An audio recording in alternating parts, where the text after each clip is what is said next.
सर्वांना नमस्कार. ऑफिसवाला लव या स्टोरीचे 39 एपिसोड यापूर्वीच अपलोड केलेले आहेत. कृपया ते सगळे एपिसोड ऐकण्यासाठी आपल्या चॅनलला भेट द्यावी. स्वीटी आता निकीच्या वागण्याने थोडी डिस्टर्बच होती. आर्यन तिला नॉर्मल वाटायचा, पण निकीकडून जे काही सुरू होतं ते नॉर्मल नव्हतं.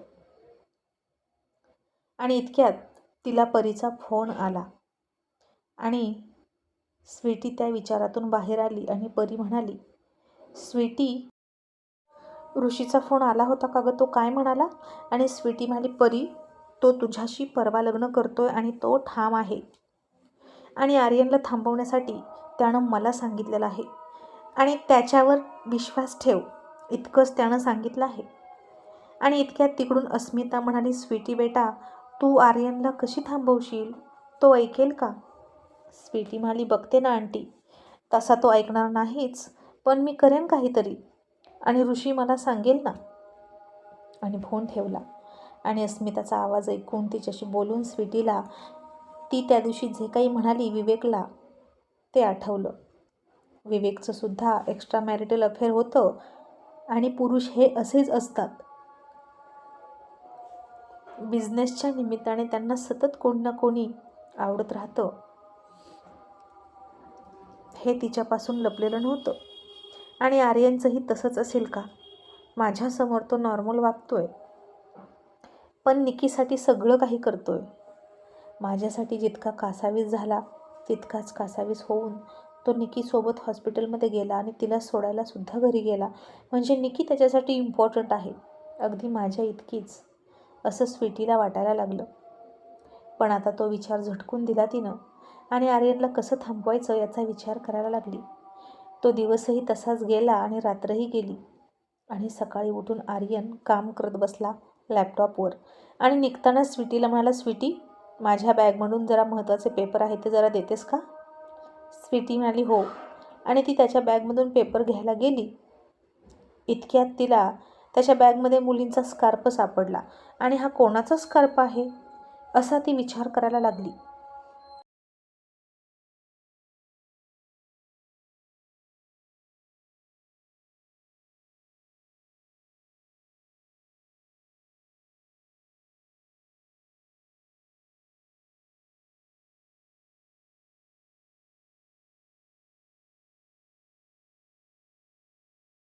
आणि ती आर्यनकडे गेली आणि म्हणाली, आर्यन, तुझ्या बॅगमध्ये हा स्कार्फ कोणाचा आहे?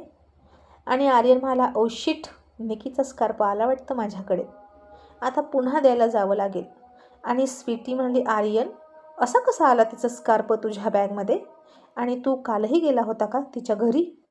आर्यन म्हणाला, हो, आम्ही आता ठरवलं आहे की प्रोजेक्ट फास्ट कंप्लीट करायचं आणि दिवसाआड भेट होते. आणि स्वीटी म्हणाली, आर्यन, पण तू मला नाही बोलला की तू तिकडे जाणार आहेस, मीही आले असते ना.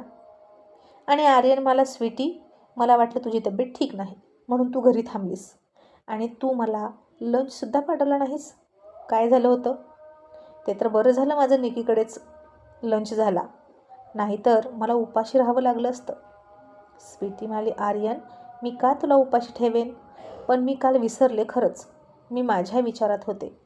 आणि आर्यन मला, कसला विचार? त्या ऋषीची मदत करण्याचा का? आणि स्वीटी, तसं काही असेल तर लक्षात ठेव, मला ते आवडणार नाही. तू यामध्ये पडू नकोस, समजलं?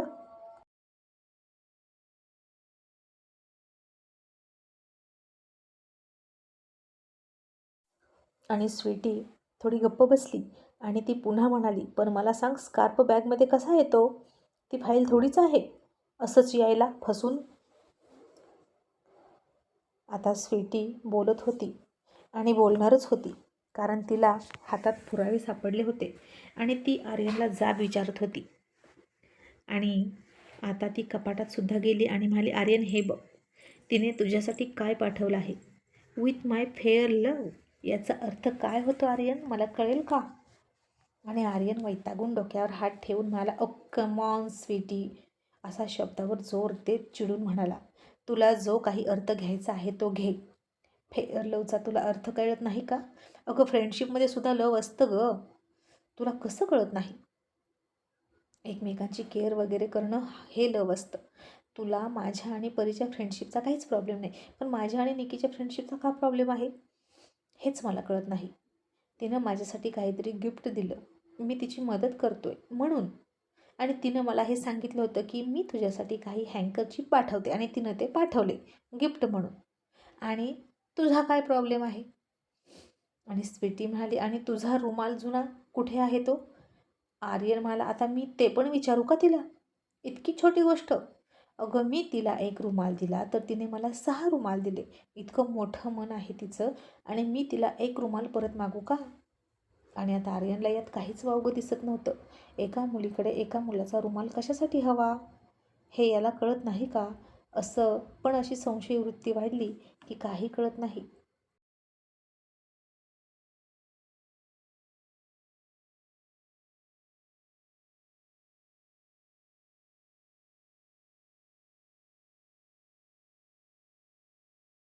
आणि आता निकीने खरंच फार छान आणि डोक्यानं गेम खेळला होता.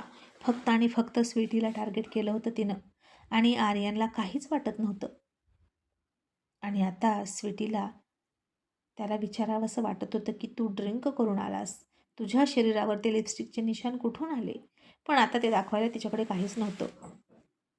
आणि हे असे कितीही पुरावे असले तरी जर आर्यन असाच दुसऱ्या बाजूने विचार करत असेल तर काहीच उपयोग नव्हता.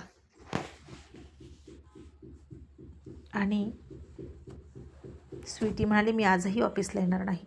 आणि आर्यन म्हणाला, ओके फाईन, नको येऊ, मी जातो, मला तरी गेलंच पाहिजे ना, आफ्टर ऑल माझी एक कंपनी आहे. स्वीटीला त्याच्या बोलण्याचा खूप राग आला आणि आत्ताच्या आत्ता त्याची सेक्रेटरी म्हणून राजीनामा द्यावा असं तिला वाटलं. पण अर्जुन तन्वी येईपर्यंत वाट बघायची असं तिनं ठरवलं. आणि यांची कसली कॅट फाईट होती कुणास ठाऊक.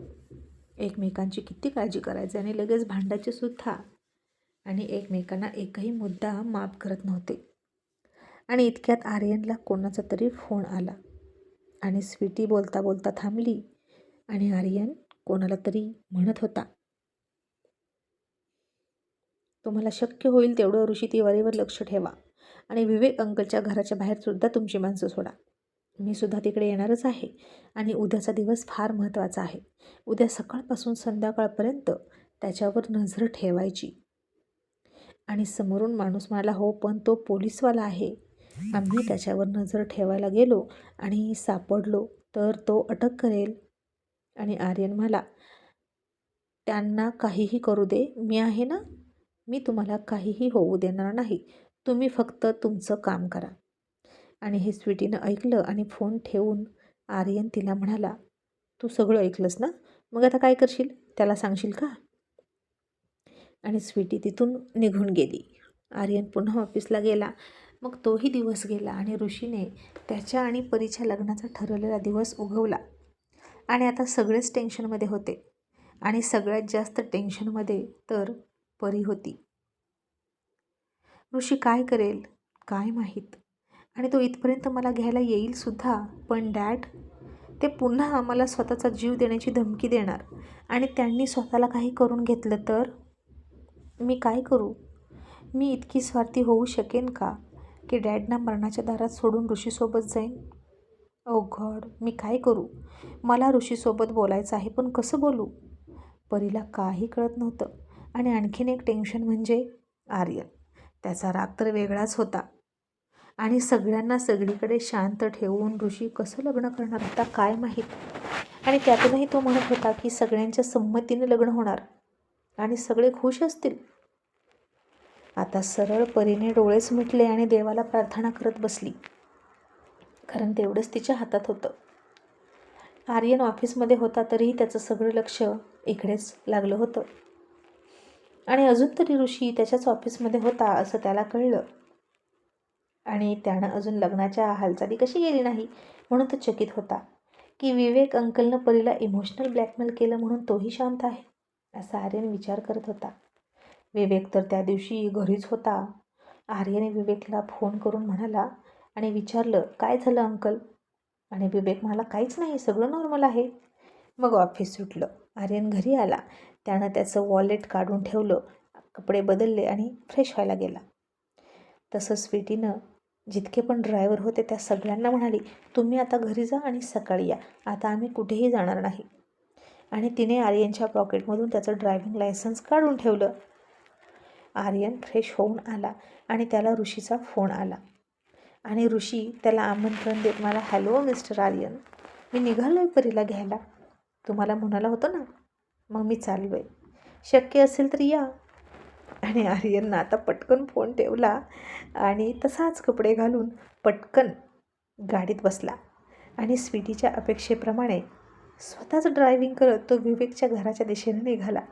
आणि जाता जाता त्यानं विवेकला फोन केला आणि म्हणाला, अंकल तो येतोय, तुम्ही परीला काहीही करून इमोशनली ब्लॅकमेल करून अडवून ठेवा, मीही थोड्या वेळात येतो, मग बघूच तो कशी परीसोबत कसं लग्न करतो. आणि आर्यन आता बेफाम गाडी चालवत होता आणि अचानक समोर रस्त्यावर बॅरिकेड आडवे लागले होते आणि त्यानं समोर बघितलं तर पोलिसांच्या काही गाड्या होत्या. आणि आर्यन पटकन खाली उतरला आणि इन्स्पेक्टरला म्हणाला, excuse me inspector, what's the problem. आणि इन्स्पेक्टर म्हणाले, पुढे मोठा ॲक्सिडेंट झाला आहे आणि इथून रहदारी बंद केली आहे, तुम्ही इथून जाऊ शकत नाही, तुम्हाला जिथं जायचं असेल तिकडे तुम्ही यू टर्न घेऊन जा दुसऱ्या रस्त्यानं. आणि आर्यन आता खूप वैतागला, कारण तो विवेकच्या घरापासून खूप जवळ होता, काही किलोमीटर अंतरावर, आणि आता इथून इतक्या लांब यू टर्न घेऊन जायचं म्हणजे खूप अवघड होतं. त्याने समोर बघितलं तर फक्त 2 वाहनं उभी होती, कुठे काय रक्त वगैरे दिसतही नव्हतं. ती वाहनंसुद्धा चेपटलेली नव्हती. मग ॲक्सिडेंट झाला असं कसं म्हणत होते पोलीस, हे त्याला कळेना. आणि आर्यन आता परत जाऊन यावं की काय या विचारात होता. इतक्यात त्याला विवेकचे फोनवर फोन यायचे आणि आर्यन तू लवकर ये असं तो म्हणायचा, तू आल्याशिवाय मला हिंमत येणार नाही.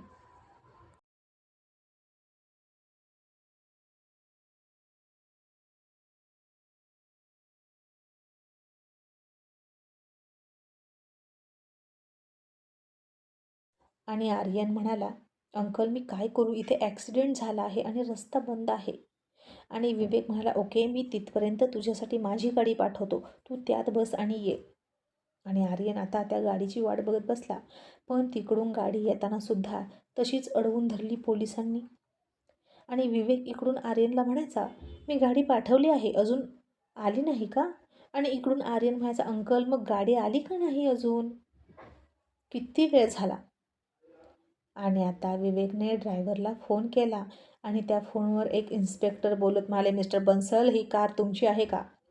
विवेक म्हणाला, हो. आणि इन्स्पेक्टर म्हणाले, तुमचा ड्रायव्हर खूप फास्ट गाडी चालवत होता आणि म्हणून आम्ही त्याला कारसहित ताब्यात घेतला आहे, आणि उद्या या आणि काय ते बघू. आणि झालं, हा पर्यायसुद्धा इथेच खुंटला. आणि विवेकनं आर्यनला फोन केला आणि म्हणाला, आर्यन बेटा, अरे ड्रायव्हरला पोलिसांनी पकडलं आहे आणि आता काय करायचं. आणि आत्ता आर्यनच्या हळूहळू लक्षात आलं की हे सगळं कोण करतंय. आणि आर्यनने फोन ठेवला आणि त्या इन्स्पेक्टरला म्हणाला, इन्स्पेक्टर नक्की हा ॲक्सिडेंट तरी खरा आहे की फक्त मला अडवण्यासाठी हे सगळं सुरू आहे.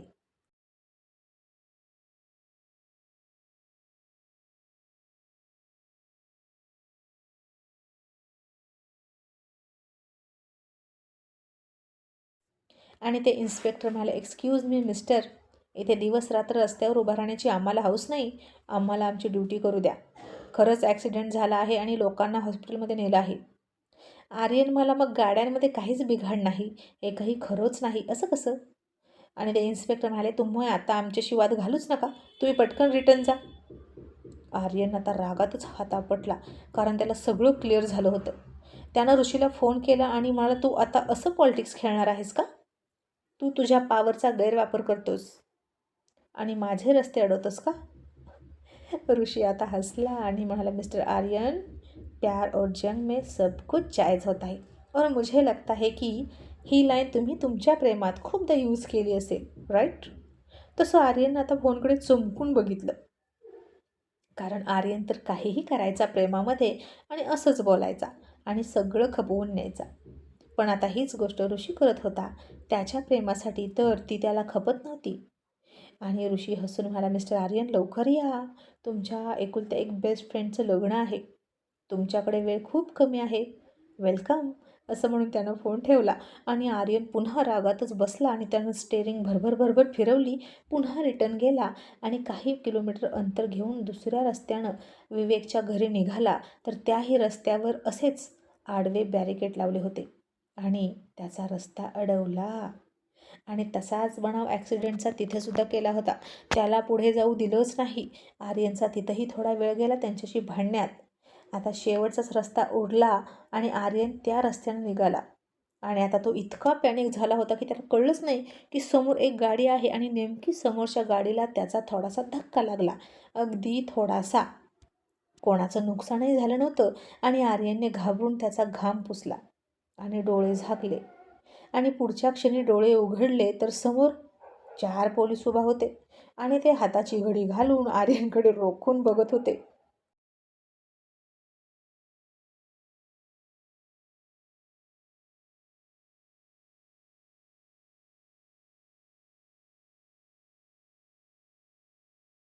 आणि आर्यन त्यांना म्हणाला, "काय झालं इन्स्पेक्टर? तुम्ही माझ्यासमोर असे माझा रस्ता अडवून का उभे राहिला आहात? मी काय केलं आहे?" आणि इन्स्पेक्टर म्हणाले, "मिस्टर, तुम्ही आता एका गाडीला डॅश दिली." आर्यन म्हणाला, "हो, ते मी पाहिलं, पण इतकी नाही डॅश दिली. आणि प्लीज बाजूला सरका, मला जायचं आहे, मला खूप घाई आहे." आणि इन्स्पेक्टर म्हणाले, "तेच म्हणतोय, इतकी काय घाई आहे की तुम्हाला समोरची वाहनं दिसत नाहीत? तुम्ही ड्रिंक करून गाडी चालवताय का? तुमची टेस्ट करावी लागेल. तुम्ही बाजूला थांबा." आर्यन आता जाम वैतागला आणि मला, "इन्स्पेक्टर प्लीज, मी असं काहीही नाही केलं, मला जाऊ द्या. आणि तुम्हाला माहीत नाही का, मी आर्यन अर्जुन देसाई आहे." आणि इन्स्पेक्टर म्हणाले, "सॉरी मिस्टर, तुम्ही कोणीही असा, पण आम्हाला त्याच्याशी काहीही देणं घेणं नाही. तुम्ही आर्यन अर्जुन देसाई आहात म्हणून इतरांचा जीव घेण्याची तुम्हाला परवानगी नाही. आणि उलट इतक्या जबाबदार व्यक्तीचा तुम्ही मुलगा आहात, मग तुम्ही तर डबल जबाबदारीने वागलं पाहिजे." आणि हे ऐकलं तसं आर्यन शॉक झाला. त्यानं लगेच अर्जुनला फोन लावला, पण अर्जुन फोन उचलत नव्हता. आणि तन्वी म्हणाली, "अर्जुन, अरे फोन घे ना, आर्यन आहे." असं म्हणत ती फोन घ्यायला गेली. इतक्यात अर्जुन म्हणाला, "तनू स्टॉप, फोन घेऊ नको. कारण फोन घेतल्यानंतर मला ॲक्शन घ्यावी लागेल आणि मला काहीही ॲक्शन घ्यायची नाही." असं म्हणून अर्जुन हसला. आणि तन्वी म्हणाली, "अर्जुन, नक्की काय सुरू आहे तिकडं?" आणि अर्जुन म्हणाला, "जशन बेबी, प्यार का जशन सुरू है." तन्वीला काहीच नाही कळलं आणि ती आपली गप्पच बसली. आणि इकडे विवेकचा फोन आला आणि म्हणाला, "आर्यन, ऋषीची गाडी आली. तू का नाही येत?" आणि आर्यन म्हणाला, "अंकल, मी काय करू? जिथे तिथे मला पोलिसांनी अडवलं आहे. मला येऊच देत नाहीत आणि रूल तोडले तर आणखीन फसेन." पोलिसांनी तर आता आर्यनला अडवण्यासाठी अख्खी नियमांची डायरीज घेऊन बसले होते. आणि आर्यन आता पोलिसांना म्हणाला, "ओके इन्स्पेक्टर, मी तुमचं काही असेल तर देतो. तुम्हाला पैसे हवेत का?" तसे ते इन्स्पेक्टर म्हणाले, "मिस्टर देसाई, तुम्हाला हे शोभा देत नाही. तुम्ही पोलिसांना लाच देता का?" तसा आर्यन गप्प बसला आणि म्हणाला, "ओके, त्या समोरच्या वाहनाचं काय नुकसान झाले मी ते भरून देतो, पण मला जाऊ द्या." आणि आता समोरच्या गाडीकडे बघितलं तर काहीच नुकसान नव्हतं आणि आर्यन खुश झाला. आणि असा गाडीवर बसला आणि निघणार. इतक्यात इन्स्पेक्टर म्हणाले, "थांबा, ड्रायव्हिंग लायसन्स द्या." आणि अब यहाँ फंस गए आर्यन बाबू, और वो भी पूरी तरह से फंस गए. आणि आर्यन म्हणाला, "ओके, ड्रायव्हिंग लायसन्स ना बघा." त्यानं पटकन ड्रायव्हिंग लायसन्स काढण्यासाठी पॉकेट काढलं आणि शोधलं तर ड्रायव्हिंग लायसन्स तेवढं गायब होतं. बाकी सगळं होतं. आणि आर्यनने इकडं तिकडं गाडीमध्ये सगळीकडे शोधायला लागला, पण लायसन्स सापडेना आणि त्याला काय करावं ते सुचेना. आणि आता इन्स्पेक्टर त्याला म्हणाले, "खाली उतरा. तुम्ही पहिले खाली उतरा. विदाउट लायसन्स तुम्ही इथपर्यंत गाडी आणलीच कशी?" आणि आता आर्यनला कळत होतं, पोलिसांच्या नादी लागायचं नाही. कुठे ना कुठे ते पकडतातच. आणि अर्जुन सांगत होता ते काही खोटं नव्हतं. आणि आर्यन हात जोडून म्हणाला, "इन्स्पेक्टर प्लीज, मला जाऊ द्या. माझं जाणं खूप गरजेचं आहे. Please please please." आणि इन्स्पेक्टरसुद्धा तितक्याच पोलाइटली म्हणाले, "sorry mister Aryan, I can't help you. Please तुम्ही आम्हाला समजून घ्या. It's our duty. तुम्ही एक काम करा ना, तुम्ही लायसन्स मागून घ्या, आम्हाला दाखवा आणि मग जा." आणि आता आर्यने पटकन फोन केला. त्याच्या ड्रायव्हरला आणि म्हणाला, पटकन घरून माझं लायसन्स घेऊन या. आणि आता सगळे ड्रायव्हर सुट्टीवर. आणि हे ऐकलं तसं आर्यनला कुठेतरी जाऊन जीव द्यावा असं वाटायला लागलं. नेमकं आजच त्याच्या बाबतीत इतकं सगळं का घडावं. आणि आता त्यानं शेवटी स्वीटीच्या पाया पडून म्हणाला, स्वीटी डार्लिंग, प्लीज माझं लायसन्स घेऊन ये ना.